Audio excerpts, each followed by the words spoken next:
Hey guys, it's Yishan here.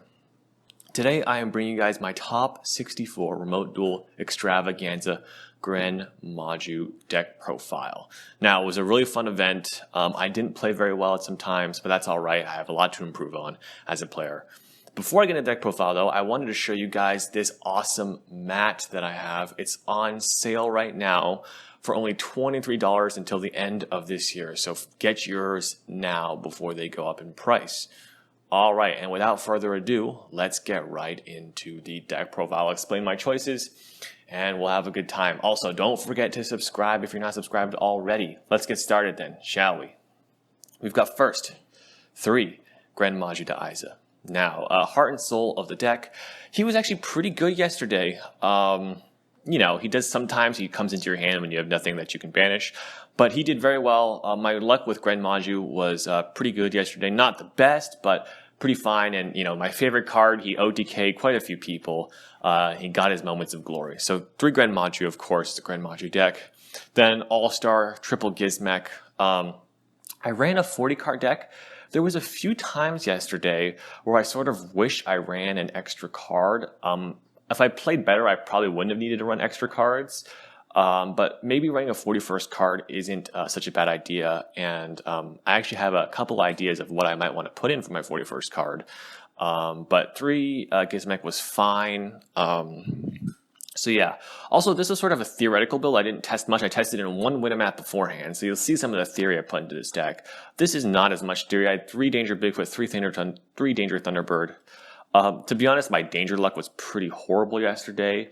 I probably could have at least went X2 in 1 instead I went X3 in 1 because I played badly. If I played a little bit better, I probably could have went X2 in 1. But my danger luck didn't really help me that much yesterday. I didn't have good luck with dangers. That's not really an excuse. That's part of the thing you accept when you play a deck like this. Sometimes you're not going to have good danger luck, and that's all right. Some days you're going to have really, really good danger luck, though. That's all right. I still topped, though. Next, 3 Alpha Master of Beasts. I know a lot of people don't want to pay for this card, and I know a lot of people want a budget deck profile soon. I was playing in competitive events, so of course I was going to try to play the best cards possible. However, I saw in the last video that I did a Gren Maju deck profile that a lot of people wanted a budget deck profile, so don't worry, I am coming up with one. Just unfortunately, some people bought out Hextrude, made that card expensive, so I had to rethink some of the priorities there, and I didn't realize the dangers costed a lot of money, so I'm going to have to see how I can fit everything in budget. But yeah, Alpha was really good all day. Actually, I'm not quite done with it yet. I actually misplayed once with this card. And so again, that's just completely my fault. No real excuses there, but a very powerful card nonetheless. Now, I tried to incorporate a Kaiju engine, so I played 3 Ghidorah and 3 Gamma Seal.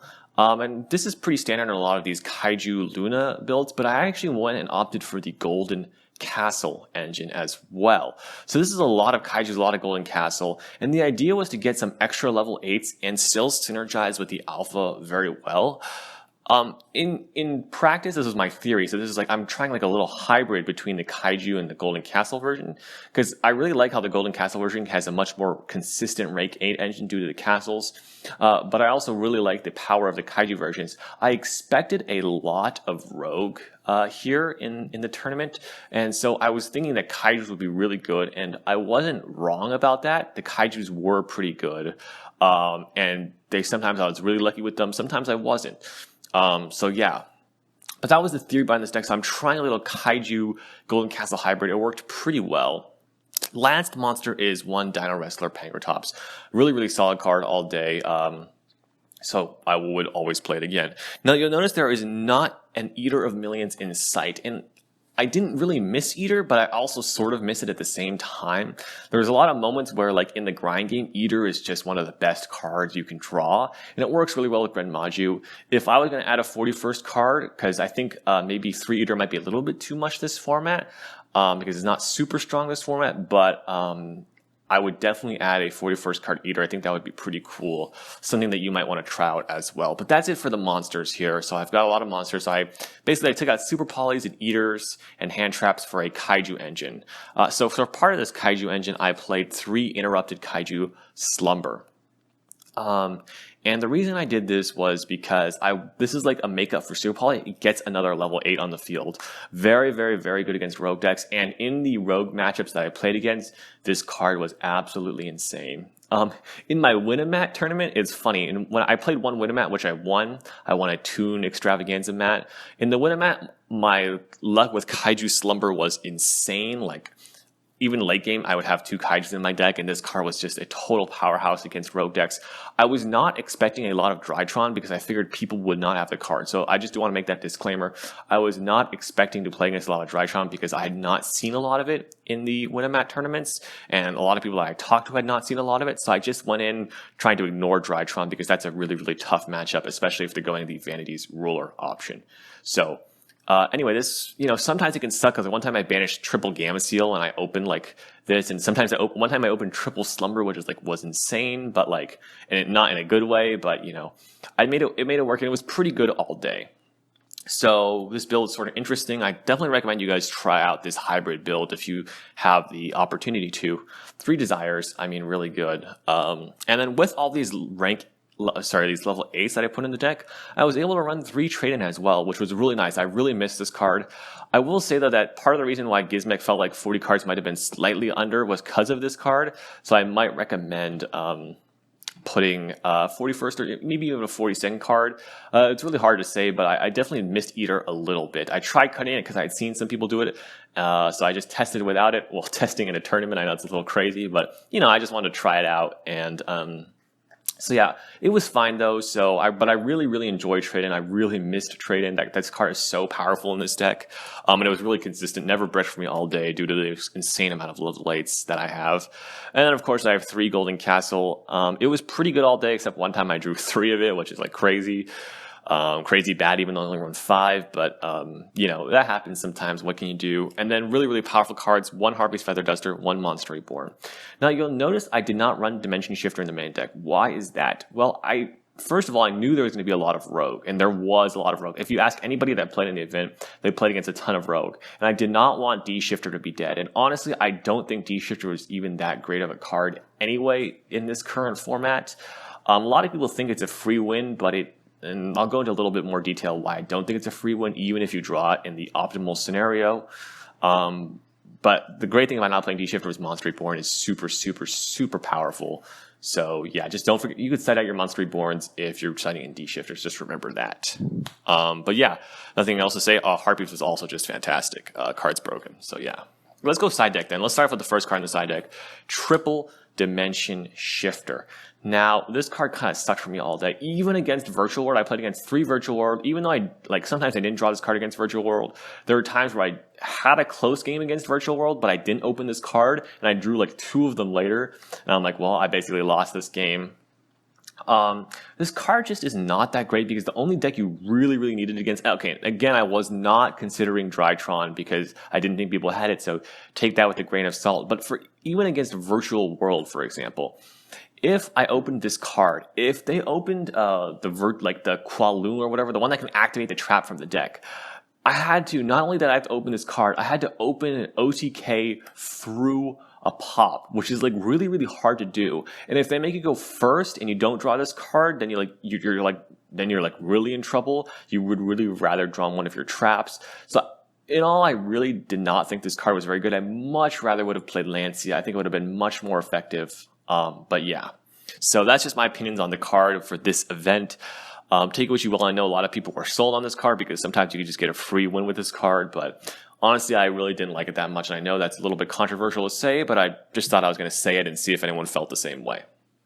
Okay, next I cited 3 Super Poly for this event. When I cited this card in, it was super good. I ran a lot of Super Poly targets. I probably didn't need to run that many, but I had the space. And I guess whenever I cited this card in, it worked really well. So I have no complaints about this card. It might be able to go back in the main deck, but I was trying out this Kaiju package, like I said. So yeah, but it was pretty good. So I still like this card. And then I tried this trap lineup, which was okay. I still recommend TC Boo. TC Boo is super good against random rogue stuff, and this will always be good against random rogue stuff. So I think TC Boo is still worth playing. This Summon Limit, I tried Summon Limit as well. It wasn't as good. Again, I think there is some truth to this being just like Virtual Order can just pop this with the trap a lot of the time. Again, that spell that activates the trap from the deck is super annoying.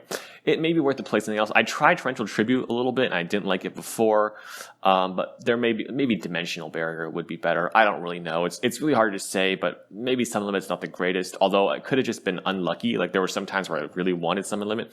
Honestly, Lancia might have been better than all of these cards. So yeah, maybe TC Boo is the only going first card you need. I'm not really sure, but yeah, that's that. And then for the rest of my side, I played 2 Lightning Storm, 1 Red Reboot.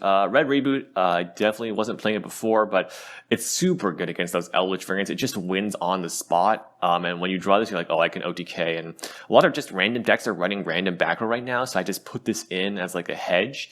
And I didn't play against any back row decks in the main event, but during the Winamat, like Red Reboot was a total all-star. So I'd recommend you have a Red Reboot in your side deck. So that's it for the side deck. It wasn't the best side deck, but, you know, like I said, it wasn't the best event for me either. Could have played better, but that's what it was. So that's what it is. Let's start with just super poly targets first. I played Violet Chimera, which I never summoned, but it's okay. I have a lot of space. Starting Venom, Fusion Dragon, Prank Kids. I did play against the Prank Kids, which allowed me to sign in the super poly, but he actually walked into a Predaplant Dragostapelia when he went for Anaconda play. So that was fine. But having this in my extra deck gave me the confidence to side in super polys against Prank Kids. 1 Mud Dragon never came up, and then I didn't play against any Invoke, so of course this didn't come up. Only 2 links, Nightmare Phoenix, Nightmare Cerberus. You don't need to play Relinquished Anima because, of course, you don't have Eater of Millions in the deck. If you put 1 or 2 Eater of Millions in the deck, which I would honestly sort of recommend, then you could probably add one of those and take out one of these super poly targets. But yeah, it was pretty good. And then I made all the Xyz monsters from my extra deck, and I never really wanted a different one. Of course, we have the Zeus package with the Pain Gainer. Was really, really good, Zeus. I actually misplayed with this card a few times. I misplayed with this package twice. It's relatively newer on the new side to me, and I just didn't have enough experience. It does take a little bit of thought to use. So yeah, but I'll get better with that. You know, the one thing about misplaying is like, you know what? I have a lot of room to improve as a player, and it's definitely super different to play with real cards and on Dueling Book. So I have a lot of room to improve, but that's okay. So happy about that. So there's that. And then, of course, we have the Numeron Dragon, Hope Harbinger, Draglubian package. Also very good all day. Numeron Dragon was very good for me yesterday. I didn't go into Hope that much, but this package is great. So definitely would recommend that. And then I played the 1 Sanafond, which did help in some of my matchups. So yeah, I made it quite a few times because, you know, Virtual World's running around. There's just a bunch of random stuff, and it was pretty good. So the extra deck was fine for me, honestly. But yeah, guys, that's it. I hope you guys enjoyed the deck profile. I know I did a little bit of experimentation. I know maybe some choices or some reasonings that I had might not be the same as your opinions, but I'd love to hear your opinions. So please consider leaving them in the comments below. With that, I'm happy that I get to go to the Remote Duel Invitational, and hopefully I will see you guys in the next video.